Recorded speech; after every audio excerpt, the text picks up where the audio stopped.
there something off with your forehand and maybe you're not sure exactly what's causing it? Well, I've got a tip today that may just help you out on your forehand. My name is Jeff Salzenstein, founder of Tennis Evolution, former top 100 ATP player. And as a USTA high performance coach, I've dug in as a player and as a coach to understand the forehand, understand the game of tennis. And I want to give you that tip today that could just help you out. So what we're going to talk about today is the backswing. And let me be really clear right now. I'm a big fan of getting the proper grip, the proper first move, and the proper follow through to develop a great forehand.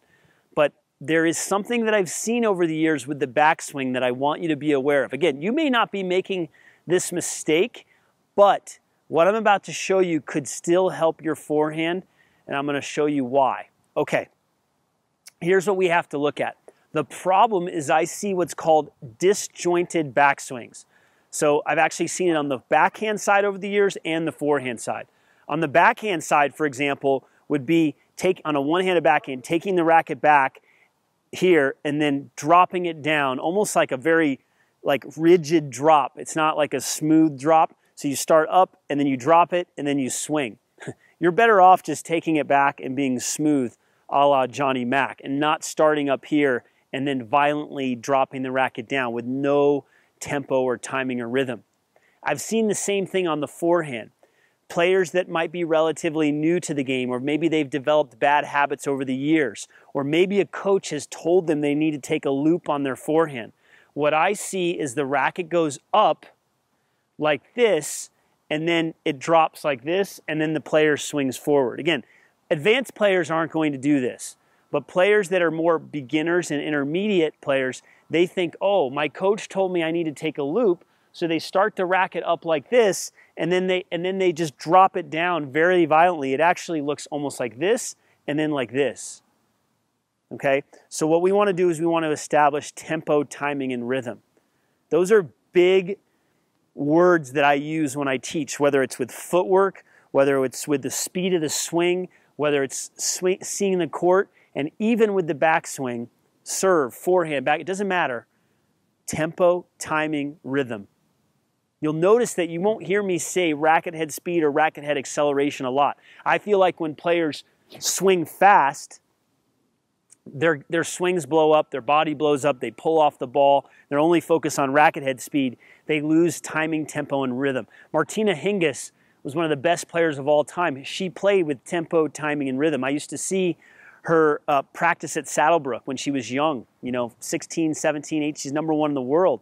And I'm practicing there and I'm muscling balls and trying to figure out this game, and she's just playing effortless tennis, tempo, timing, and rhythm. She wasn't very big, but her mom had her doing drills to develop that. I digress. So let's get back to the backswing. So on the forehand side, when the ball comes, you want to make a first move with the racket tip up like this. And you want to hold it here as long as you can before it's time to swing. This is the mistake that's being made. Think about a coach saying, get your racket back early. You get here and then you lose your tempo because then you stop back here.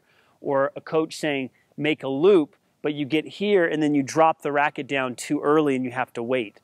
So I want you to make your first move, and notice how my hand is on the throat of the racket and I'm holding the racket here, and when it's time to go, then I just swing. So when the ball comes, I hold it, and then I swing. So I wait, and then I swing. Timing, tempo, rhythm. Now, you might be saying, oh, well, Jeff, I wait here and then I'm rushed. Okay, then maybe you have to swing a little sooner. But what I want you to be aware of is when you get to here, if you do get to here, that you don't get here early and stop all of your momentum. And you'll notice I'm dropping the racket like this because I see players doing this when actually the racket should be palm down, strings down. So you're here and then you keep the racket in this position instead of here, and then you flip it back like this. Okay, we could probably talk about that in another lesson sometime. This is all about that smooth backswing. So your first option is to keep this hand on the racket and wait till the last moment to swing in a smooth way. Another way that I like to do it is actually separating the hands, but again, the racket stays in this position until it's time to swing. So ball comes, I'm here, and you can see how smooth that swing is. It's like I'm here, I'm waiting, and then I go. So, and I go slow, slow, slow, and then I can accelerate. Slow, slow, slow, and then I can accelerate. Players don't understand tempo, timing, rhythm. They get here, and then they get here fast, and then they stop all their momentum. It's kind of like having a hitch in the serve, right? You get here early in your trophy position, and you have to wait for the ball. We don't want to get here with a forehand. Now, if you're still having a hard time breaking that habit, what I suggest you do is you could just work on starting, you could just drop balls, okay? Start with the racket here, and then just get in the habit of going from here forward, okay? You start here.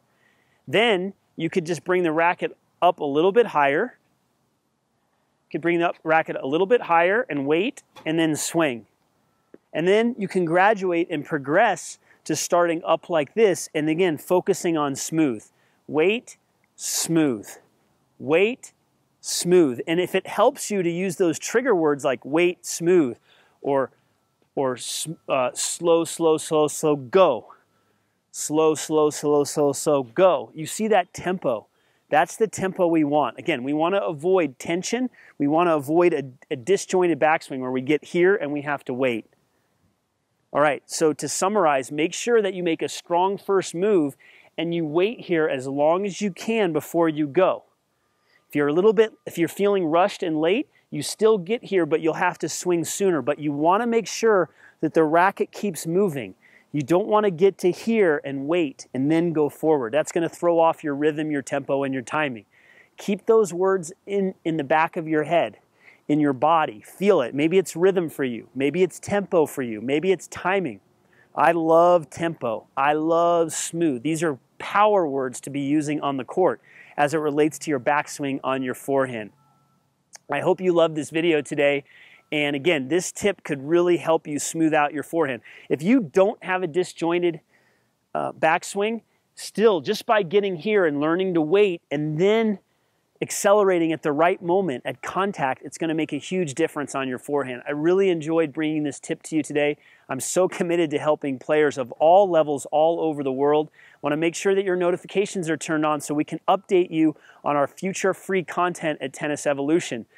Also, make sure you give us a thumbs up and share our channel with others because we want more and more tennis players to get wind, to get word out about Tennis Evolution. Now, what's even more important is that I have got a free gift for you today.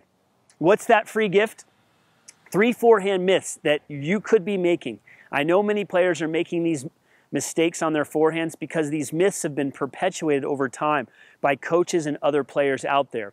Click the link in the description below or somewhere in this video. We're going to take you to the next page where you can sign up to get that free gift. Like I said, it's absolutely free.